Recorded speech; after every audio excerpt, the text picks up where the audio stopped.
जय हिंद दोस्तों, कैसे हैं आप सब। आई होप आप लोग अच्छा ही होंगे। और चलिए आज हम लोग कुछ डिफरेंट टाइप के बारे में आज हम लोग डिस्कस कर रहे हैं, है ना। यदि आप जैक बोर्ड से हैं, है ना, यदि आप जैक बोर्ड का एग्ज़ाम देना चाह रहे हैं, यदि आप झारखंड बोर्ड का एग्ज़ाम दे रहे हैं, कब, जो 2025 में, जो फरवरी में होगी, है ना। यदि ये आप इस एग्ज़ाम के लिए आप तैयारी कर रहे हैं तो आपके लिए आज का जो वीडियो होने वाला है ये बहुत ज़्यादा इन्फॉर्मेटिव होने वाला है। और आज हम लोग यानी एग्ज़ाम में हम लोगों को अच्छा मार्क्स कैसे हम लोग अच्छा मार्क्स के लिए तैयारी कर सकते हैं, और तैयारी करने का हम लोगों का जो प्लानिंग होना चाहिए वो क्या होगा, उसके बारे में आज हम लोग थोड़ा सा डिस्कस करेंगे, ठीक है। तो देखिए, सबसे पहले तो आप एग्ज़ाम का तैयारी आप लोग तो कर ही रहे होंगे, लेकिन उससे ज़्यादा इम्पोर्टेंट बात यह है कि हम लोग तैयारी करें तो कहाँ करें और कहाँ से कितना करें, कौन सा चैप्टर कितना इंपॉर्टेंट है और किस चैप्टर से हम लोगों को करना चाहिए, है ना। इस सब के बारे में हम इससे पहले भी किसी भी वीडियो में हम लोग इसके बारे में हम बात नहीं किए हैं। तो आज सोचे कि चलिए एक बार इससे क्यों ना एक बार बात क्या कर लिया जाए, यानी उसका क्वेश्चन का मॉडल कैसा रहेगा, क्वेश्चन का टाइप कैसा रहेगा, है ना। तो इसके बारे में आप लोगों को थोड़ा सा जानकारी देना है। और आप लोग झारखंड बोर्ड से, तो आपके लिए तो ये बहुत स्पेशल उसी के लिए है, बाकी भी देख सकते हैं। यानी ये जो इन्फॉर्मेटिव है ना, ये तो ठीक है, उनके काम का आ जाएगा। जो क्वेश्चन सॉल्व करेंगे वो अपना सिलेबस को मैच करके वो अपना पढ़ सकते हैं, कोई दिक्कत नहीं है। लेकिन ये जो बता रहे हैं, ये प्लानिंग बता रहे हैं, तो ये यानी कहाँ से कितना पढ़ना है और कौन सा चैप्टर से कितना नंबर आएगा, ये हम लोग झारखंड बोर्ड का जो जैक बोर्ड है उसी का जो प्रीवियस ईयर क्वेश्चन है उसी से हम लोग इसका एनालिसिस किए हैं, और इसी के अकॉर्डिंग हम लोग आज कुछ बताने वाले हैं। तो देखिए, सबसे पहले इसमें क्या होगा, इसमें दो पार्ट आता है ना। एक होता है पार्ट ए और एक होता है पार्ट बी। तो ध्यान दीजिएगा, पार्ट ए का यानी जो पार्ट ए का बात हो रहा है, पार्ट ए में आपका ऑब्जेक्टिव क्वेश्चन रहेगा। कैसा क्वेश्चन रहेगा, यहाँ देखिए, पार्ट ए में आपका ऑब्जेक्टिव क्वेश्चन रहेगा। कैसा क्वेश्चन रहेगा, ऑब्जेक्टिव टाइप, ओके। ये पार्ट ए में ऑब्जेक्टिव टाइप क्वेश्चन रहेगा, और इसमें आपका 40 क्वेश्चन रहेंगे। कितने क्वेश्चन रहेंगे, 40 क्वेश्चन, यानी 1 मार्क्स का क्वेश्चन होगा, और वो टोटल क्वेश्चन 40 होगा, और एक क्वेश्चन 1 मार्क्स, ओके। तो हम इसके बारे में तो डिस्कस नहीं कर रहे हैं। आज हम लोग पार्ट बी यानी सेकंड पार्ट में जो सब्जेक्टिव है, तो सब्जेक्टिव पोर्शन का हम लोग बात करेंगे। तो देखिए, सब्जेक्टिव में होता क्या है, यानी इसमें सेक्शन ए होता है और सेक्शन बी और सेक्शन सी, 3 सेक्शन होता है, ठीक है। और इसमें पार्ट बी में भी आपका 40 मार्क्स का ही एग्जाम होगा। देखिए, ये 40 और ये 40 कितना हो गया, 80 हो गया। और 20 मार्क्स का जो है वो आपको क्या करते हैं, यानी स्कूल या कॉलेज वो आपको इंटरनल के अकॉर्डिंग यानी वो आपको देगी, है ना। प्रैक्टिकल वगैरह क्या क्या होता है, इंटरनल अटेंडेंस, उसमें बहुत सारा चीज़ इंक्लूडेड है ना। तो देखिए, यानी उसमें आप एक तरह से कह सकते, तो वह स्कूल के एक्टिविटी के अकॉर्डिंग आपको वह मार्क्स मिलता है, 20 मार्क्स, है ना। यानी स्कूल कॉलेज के अकॉर्डिंग आपका जो परफॉर्मेंस रहा है, या फिर उनका इंटरनल असेसमेंट जो भी रहा होगा, उसी के अकॉर्डिंग आपको मार्क्स मिलेगा। तो खैर वो तो बात की बात है, वो उसको हम स्कूल कॉलेज के ऊपर छोड़ देते हैं। तो यहाँ देखिए क्या हो जाएगा बताइए। तो यहाँ आपका सेक्शन ए में क्या करना है। सेक्शन ए में देखिए, ये वेरी शॉर्ट क्वेश्चन रहेगा, यानी बहुत ही छोटा टाइप का क्वेश्चन रहेगा। इस ईयर 2 मार्क्स का क्वेश्चन रहता है ना। और आपको टोटल 5 क्वेश्चन का आंसर देना है, लेकिन यहाँ क्वेश्चन रहेंगे 7, यानी 7 में से कितना देना है, 5 का आपको एग्जाम देना है, सॉरी यानी आंसर देना है 5 क्वेश्चन का। तो देखिए, आपके पास यहाँ ये क्वेश्चन रहेगा, वो कहाँ कहाँ से आएगा, है ना। ध्यान दीजिएगा थोड़ा सा। देखिए, एक है रिलेशन एंड फंक्शन, ओके, और दूसरा है आपका इन्वर्स, और ये मैट्रिक्स, और ये देखिए डिफरेंशिएशन है, और 5 में है आपका इंटीग्रेशन, और 6 में आ जाएगा आपका ये क्या है, सॉरी 6 में है आपका डिफरेंशियल इक्वेशन, ओके। और 7 में आपका क्या है, यहाँ देखिए तो प्रोबेबिलिटी है। तो सबसे बड़ा समस्या यह है कि हम जवाब कहाँ से दें, है ना। उसी के हिसाब से आप लोगों को भी ये तैयारी करना है। तो देखिए, रिलेशन एंड फंक्शन अगर ये आपको इजी लगता है तो यहाँ से भी आप दे सकते हैं, नहीं तो यहाँ देखिए इन्वर्स का क्वेश्चन जो होते हैं ना, वो बहुत ईजी टाइप का क्वेश्चन पूछे जाते हैं एग्जाम में। अब इन्वर्स से एक क्वेश्चन तो आप फिक्स कर लीजिएगा कि वहाँ से आपको देना ही देना है।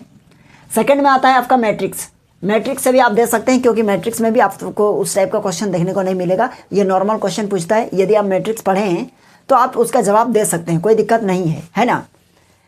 अब इसके बाद देखिए डिफरेंशिएशन। तो डिफरेंशिएशन से आपको एक चीज़ देना ही देना है, या डिफरेंट है, यानी ये देखिए क्या होता है, यानी डबल डेरिवेटिव भी पूछ सकता है, या फिर या ऐसे डेरिवेटिव जो है यानी डिफरेंशिएशन नॉर्मल, उसको भी पूछ सकता है। तो यहाँ से भी आप जवाब दे सकते हैं। अब यहाँ देखिएगा क्या होता है, यानी इंटीग्रेशन को आप पढ़ लीजिएगा तो ये नॉर्मल इंटीग्रेशन रहेगा, ये भी सॉल्व कर लीजिएगा। और देखिए एक होता है यहाँ डिफरेंशियल इक्वेशन, आप चाहे तो डिफरेंशियल इक्वेशन भी आप डिग्री एंड ऑर्डर वगैरह पढ़े हैं, है ना। ये इसका क्लास हम लोगों का यानी जाके आप चैनल में भी देख सकते हैं। लेकिन हाँ, डिग्री एंड ऑर्डर का क्लास अभी थोड़ा सा कुछ दिन रुक जाइए, 2-3 दिन, इसका आपको बहुत जल्द मिलने वाले हैं डिफरेंशियल इक्वेशन का, है ना। अब देखिए लास्ट में आता है आपका प्रोबेबिलिटी। तो प्रोबेबिलिटी में देखिए क्या होता है कि प्रोबेबिलिटी में भी आप को एक क्वेश्चन यहाँ से देखने को मिलेगा और आपको यहाँ से भी एक क्वेश्चन देना है। तो आपको देना 5 ही है, 7 क्वेश्चन में आपको कितना आंसर देना है, 5, एनी वन 5, यानी कोई भी इसमें से 5। अगर कोई स्टूडेंट कहेगा कि हम रिलेशन एंड फंक्शन से नहीं देना चाहते हैं, कोई दिक्कत नहीं। कोई बोलेगा हम इन्वर्स से एक क्वेश्चन का जवाब देंगे और मैट्रिक्स से एक क्वेश्चन का जवाब दे देंगे। और यहाँ देखिए कोई बोलना चाहेगा कि हम यहाँ डिफरेंशिएशन से एक दे देंगे और इंटीग्रेशन से एक और एक डिफरेंशियल इक्वेशन से एक, तो कोई दिक्कत नहीं। 1 2 3 4 5 आपका हो गया, यानी सेक्शन ए का, है ना, सेक्शन ए है ना, सेक्शन ए का आपका काम कंप्लीट हो गया। ओके, कोई दिक्कत नहीं हुआ होगा।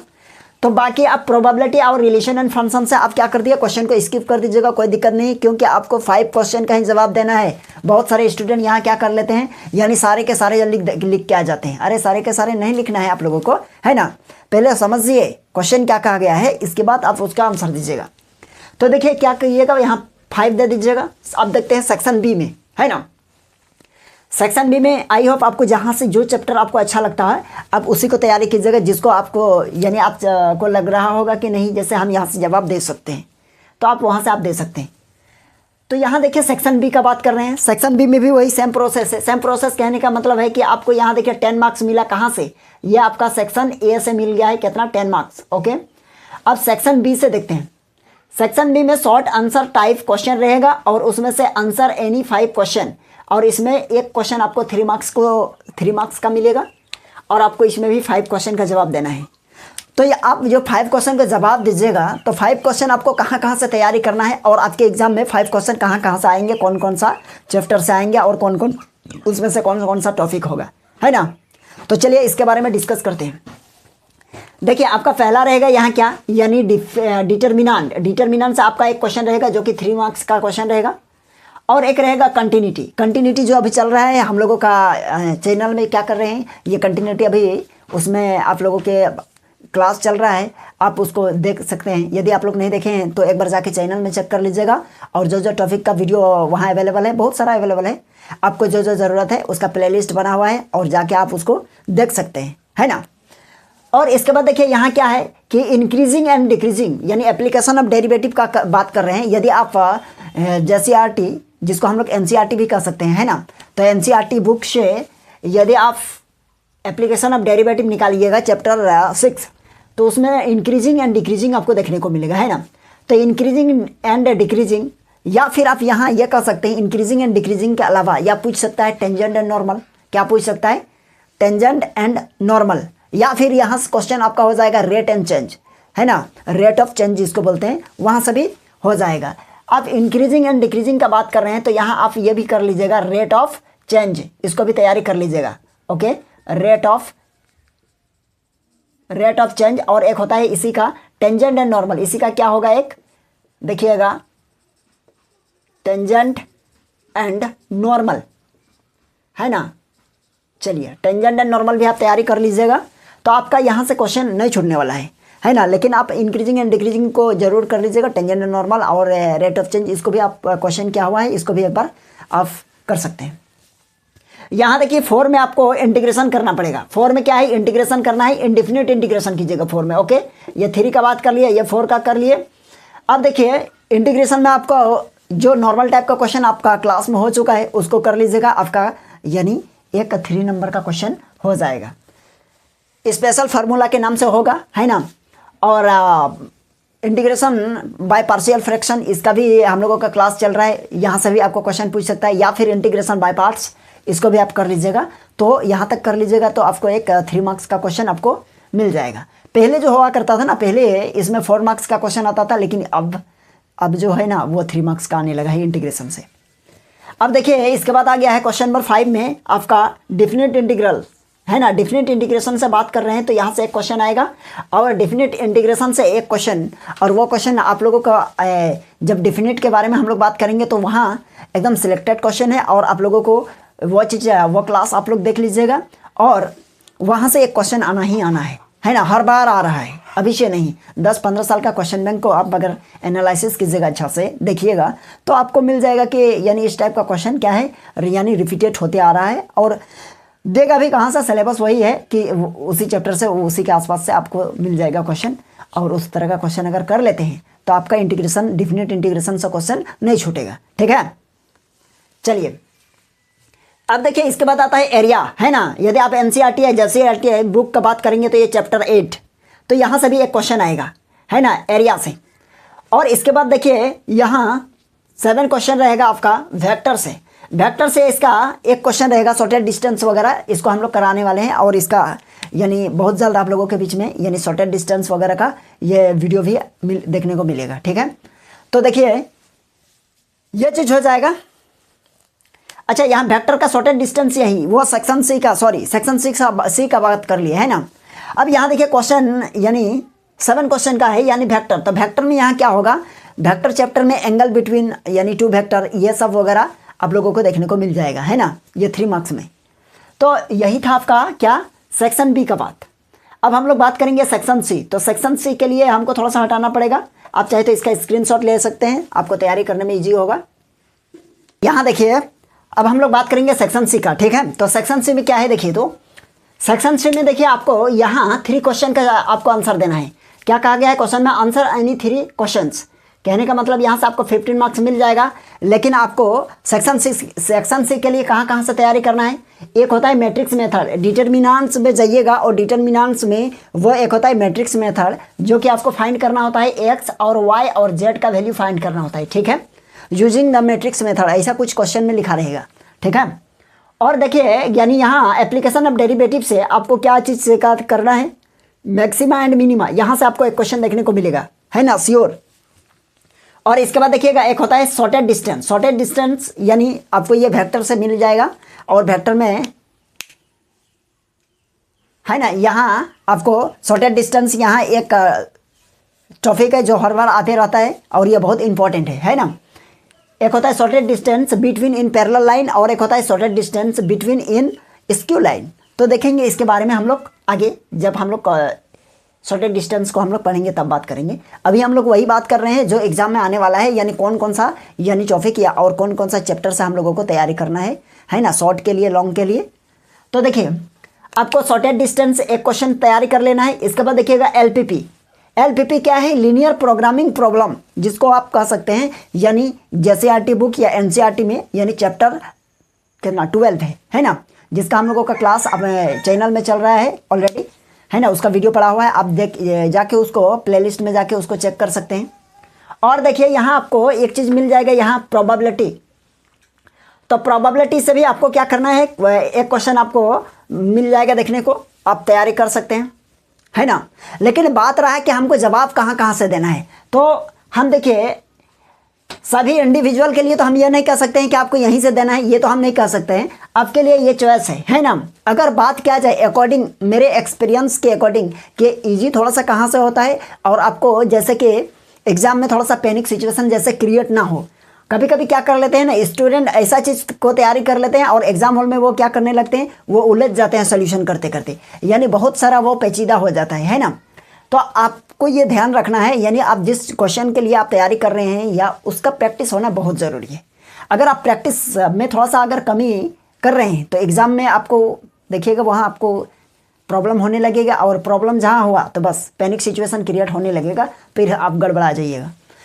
तो आप यहाँ से ये इस क्वेश्चन को भी आप तैयारी कर सकते हैं, और मैक्सिमा मिनिमा से भी एक कर सकते हैं, है ना। और एलपीपी से तो एक करिए ही करिए। क्यों बोल रहे हैं यहाँ से करिए ही करिए, क्योंकि यहाँ से बहुत इजी टाइप का क्वेश्चन रहेगा, और इसमें कोई ज़्यादा इधर उधर करने की बात नहीं है, बहुत सिंपल सोल्यूशन होता है ना। और यहाँ से एक क्वेश्चन श्योर है कि आपको देखने को मिलेगा ही मिलेगा, और आप सॉल्व कर सकते हैं। और देखिए शॉर्टेड डिस्टेंस, ये भी बहुत ज़रूरी है। तो बात हो गया कि हम तो 4 यानी 4 गो आप लोगों को बता दिए। अगर आप देखिएगा शॉर्टेज डिस्टेंस में इजी क्वेश्चन है तो आप इसको स्किप कर सकते हैं, क्योंकि इसमें एक्स वाई जेड का वैल्यू निकालने के लिए बहुत सारा प्लस माइनस करना पड़ता है, और कहीं अगर एक प्लस माइनस इधर से उधर हो गया तो आपका क्या होगा, सोल्यूशन मिस्टेक हो जाएगा और आपका यानी रिजल्ट वह क्या बोलते हैं, आपका आंसर सही नहीं आएगा, है ना। तो आप अगर यहाँ एलपीपी तो कीजिएगा ही कीजिएगा और शॉर्टेज डिस्टेंस भी कीजिएगा, क्योंकि ये फार्मूला पे बेस्ड है, फार्मूला पे लगाया अप्लाई कर दीजिएगा तो आपका रिजल्ट आना ही आना है। और ये मैक्सिमा एंड मिनिमा। अब बात रहा कि प्रोबेबिलिटी को क्यों नहीं करें, नहीं करने का हम सवाल ही नहीं पैदा कर रहे हैं। कहने का मतलब है कि यहाँ तो आपको 3 ही जवाब देना है ना, तो हम वो चीज़ को ढूंढेंगे जहाँ आपको ईजी है और जिस पर पकड़ आपको यानी अच्छा है ना, जिसका प्रैक्टिस आप अच्छा से किए। लेकिन अकॉर्डिंग यानी मेरे अकॉर्डिंग हम आपको कह रहे हैं, यदि आप यहाँ से नहीं कर रहे हैं, यहाँ आपको लग रहा है कि ये थोड़ा सा पेचीदा है, तो आप मैक्सिमम मिनिमम कर लीजिए, शॉर्टेज डिस्टेंस कर लीजिए और एलपीपी कर लीजिए, बात खत्म, सेक्शन सी कंप्लीट हो गया। ठीक है, तो आई होप आप लोगों को ये इन्फॉर्मेशन कैसा लगा होगा, है ना, कमेंट करके ज़रूर बताइएगा। और आप लोगों को कौन कौन सा टॉपिक में यानी आपको वीडियो चाहिए वो भी आप कमेंट कर सकते हैं। और चैनल में बहुत सारा हम लोगों का क्लास ऑलरेडी पड़ा हुआ है, आप जाके उसको देख सकते हैं, है ना, आप ही लोग के लिए वो बन के रेडी है। और कुछ में अभी वर्क चल रहा है और वो भी बहुत जल्द आप लोगों के बीच में आने वाला है ना। तो आज के लिए यहीं तक था, और चलिए आप लोगों को ये इन्फॉर्मेशन कैसा लगा आप लोग ज़रूर बोलिएगा, है ना। और आप लोग एक बार चैनल में जाके चेक कर लीजिएगा, यानी आप लोगों को अच्छा लग रहा है कि नहीं लग रहा है, एक बार देखिएगा ज़रूर। ठीक है, तो चलिए आज के लिए यहीं तक रहने देते हैं, फिर हम लोग मिलेंगे नेक्स्ट क्लास में।